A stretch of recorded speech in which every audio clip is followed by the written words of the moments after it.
Welcome back to our QMS ISO 9001-2015 series, Lesson 10, Clause 8 Operation. Clause 8 Operation is the heart of ISO 9001-2015. This is where the plan turns into action. That means your organization delivers real products and services that meet customer requirements. Clause 8 covers from operational planning and control, design and development, production and change management. It's all about making quality happen. Thus, stay till the end of this lesson, and if you are new to my channel, please subscribe and hit the notification bell to get updates. Thank you. As you remember, in lesson 2 we have discussed about the plan, do, check, act cycle. As you see, clause 8 is the do in the plan, do, check, act cycle. This clause executes all the plans we made in the previous clauses. It covers from understanding what the customer wants and designing it, making it, and delivering it while ensuring quality at every step. And also it includes corrective actions. In the previous lesson, which is lesson 9, we have discussed clause 7 support. Clause 7 support has 5 subclauses, that is resource, competency, awareness, communication, documented information. And if you want this clause, I will put the link in the description box below. Today we are going to discuss about clause 8 operation. This clause has a total of 7 subclauses, and all those subclauses has a logical sequence which starts from operational planning and control, followed by requirements for products and services, and the third is design and development of products and services based on the requirements of the products and services. The next is design and development of products and services, and the fourth is control of externally provided processes, products and services, and the fifth is production and service provision, and the sixth is release of products and services,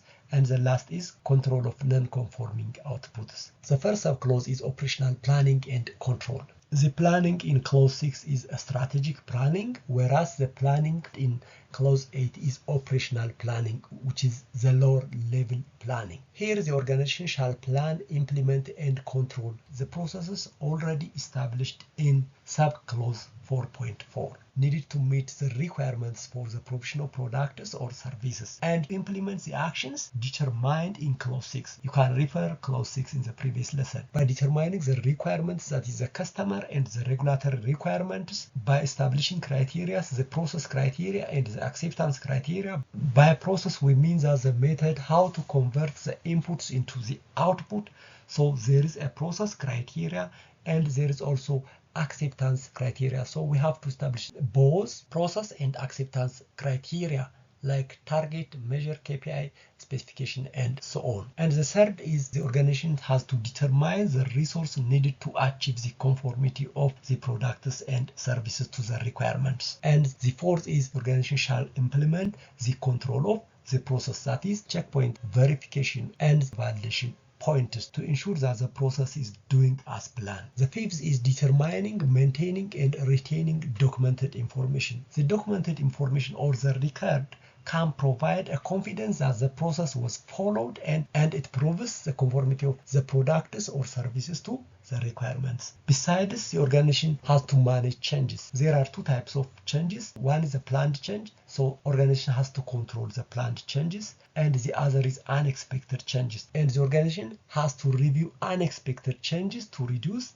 the negative impacts. Furthermore, the organization has to control the outsourced processes, products and services. Moving to the second subclause, that is requirements for products and services. This clause is all about understanding the requirements of the customers, because misunderstanding the customer requirement is very big problem. This clause has specific requirements. To understand the customer requirements, the first one is customer communication. In customer communication, the organization has to provide information regarding the products and services, and also the organization has to get a customer feedback regarding the products and services. Besides, the organization needs to understand the orders of the customers clearly. The second is determining requirements. Statutory and regulatory requirements has to be established. established. Customer requirements and organization requirements have to be established. Sometimes the customer requirements may be unrealistic, so at this stage we have to resolve such issues. And the third is a review of requirements. Before accepting any orders from our customers, organization ensures it can meet all the requirements. Besides, we have to consider any other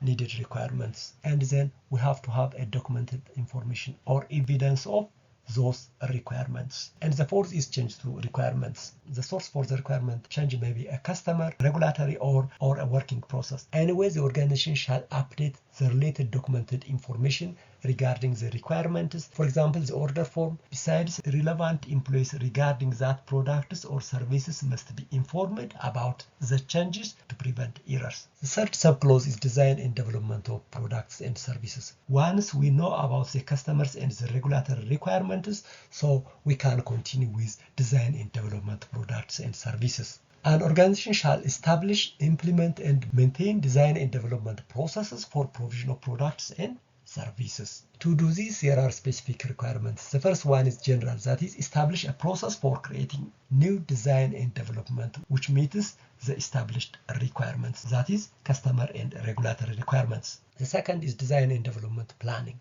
To determine the stages and controls for design and development, the organization shall consider the nature, duration, and complexity of the design and development activities, the required process stages with their controls, the responsibility, that is, who is doing what, communication among different actors involving in design and development, the authority, who is making a decision, the internal and the external resources required to achieve the design and development, the verification and the validation points shall be considered by the organization. And lastly, documented information or evidence should be kept to ensure that the design and development requirements have been met. And the third is design and development inputs. Here, organization shall determine the requirements essential for the specific types of products and services. Customer ideas and required features of the products or services can be an input for the design and development. In the design and development of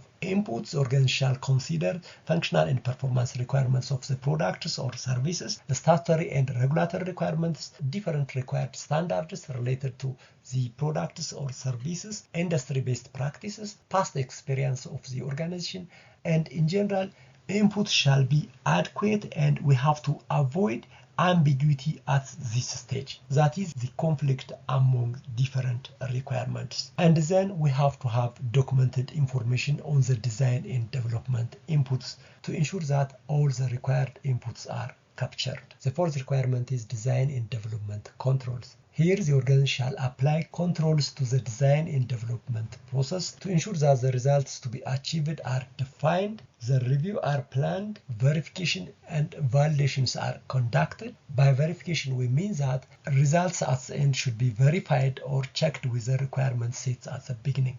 And validation means capability of satisfying the end users or the intended users. So verification and validation method should be established. Based on the finding obtained from the review, verification, and validation, we have to take actions as necessary.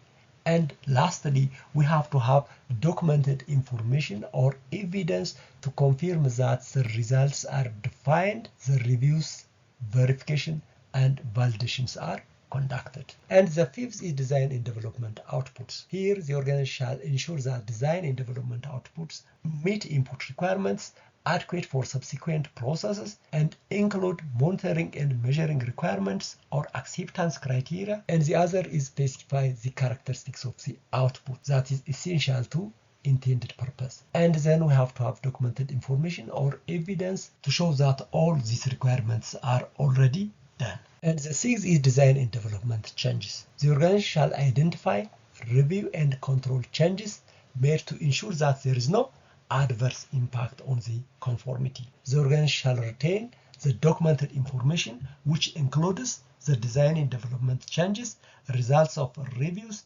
authorization of changes, and actions taken to prevent adverse impact. The changes can occur because of the changed customer and regulatory needs or the process change in the organization. The fourth subclause is control of externally provided processes, products, and services. Different processes, products and services are provided to our organization from other organizations. So those provided processes, products and services has an effect on our organization products. Thus, our organization shall control those externally provided processes, products and services.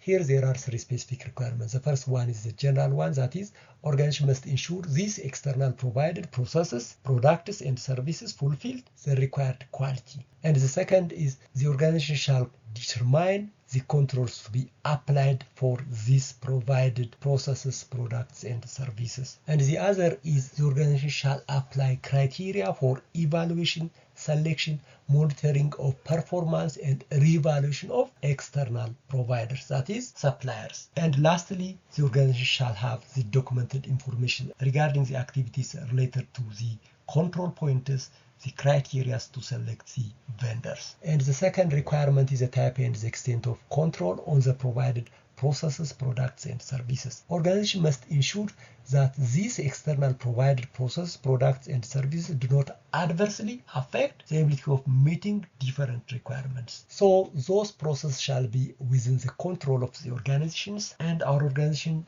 shall define both controls for external providers and its output, and the organization shall take into consideration the potential impact of those externally provided products and services to meet the requirements. The organization shall ensure the effectiveness of controls applied by the external providers or suppliers. And the other is the organization shall determine the verification of externally provided process, products and services. And the third requirement is information for external providers. This subclause is very essential to ensure that those externally provided process, products and services fulfilled the required quality or the required requirements. So we have to ensure the adequacy of the information provided for the suppliers. Thus, the organization shall communicate its requirements for processes, products and services, the competency level including any required qualifications, the interaction with the organization, the control and monitoring activities, the verification and the validation as well. Here we can generalize that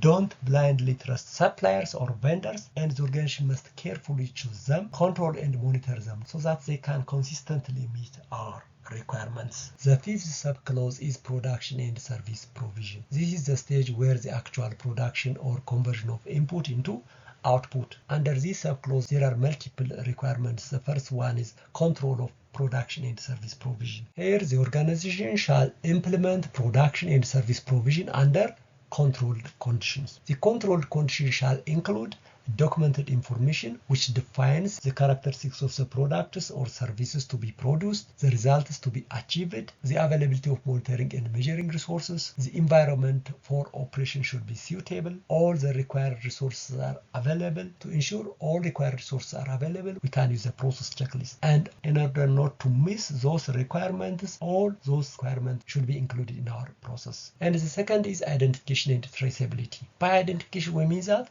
knowing the product result from a particular process, and traceability is knowing where the product came from and where it is now. So we can use computer tracking, inspection record, order ticket to allow traceability or to know traceability. So organization shall use suitable means to identify the outputs. For example, if the product batch is recalled, with proper identification and traceability, the organization can identify all products along with their input batches. And the third requirement is we have to look after, or we have to take care property belonging to customers or external providers. We have to looking after what our customers or our external providers gives to us. We have to store it safely. We have to handle it with care. If it is broken, we have to immediately inform the customers or the external provider, and we have to have documented information or evidence. The fourth is preservation. After the production, the organization shall preserve the output to ensure the conformity. The final product is stored in a proper area to prevent damages so as to avoid nonconformity. Preservation can include identification, handling, controlling contamination, packaging, storage and transportation. So we have to pay attention about the preservation of the output to ensure the conformity. The fifth requirement is post-delivery activities, that is follow-up after delivery, to ensure that our customers were satisfied, or a limited time warranty for any complaints. Here the organization shall meet requirements for post-delivery activities. In doing this, the organization shall consider the statutory and regulatory requirements, customer requirements, feedback from customers, the nature of products, the potential and desired consequences, and the intended lifetime of the products. The post-delivery activities includes actions under warranty provision, contractual obligation, maintenance, recycling, and disposal. So the organization shall provide a post-delivery activities as required. The sixth requirement is control of changes. The changes may come from the customer needs or from other sources.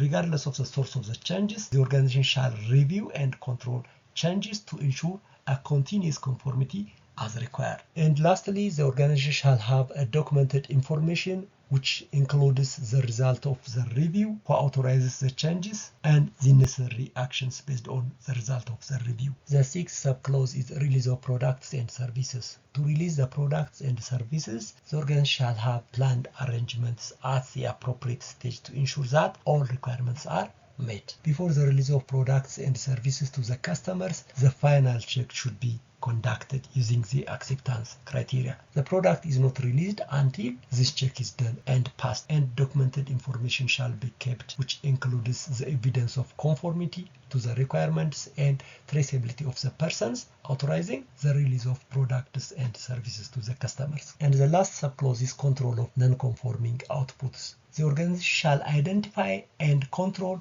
the non-conforming outputs to prevent unintended use. And the organization shall take appropriate actions based on the natures of the non-conformity. If non-conformity is found, the organization shall take appropriate actions based on the natures of non-conformity and its effect on the conformity. The following are some of the methods used to deal with the non-conforming outputs: correction, segregation, informing the customer, concession such as deep discount or replacement of the products or the services. And lastly, we have to have documented information which describes the non-conformity, the actions taken, that is the corrections, and which also includes any concession and who authorized it. In general, control of non-conforming outputs must have a system to identify, isolate, fix, or recall any products or service that fails to meet the requirements, and keep records of every step, that is, having an evidence or documented information. This is the end of this lesson, and thank you for listening. If you are new to my channel, please subscribe and hit the notification bell to get updates. And if you like this particular video, please hit the like buttons and share to your friends. And see you with the next lesson, that is Clause 9.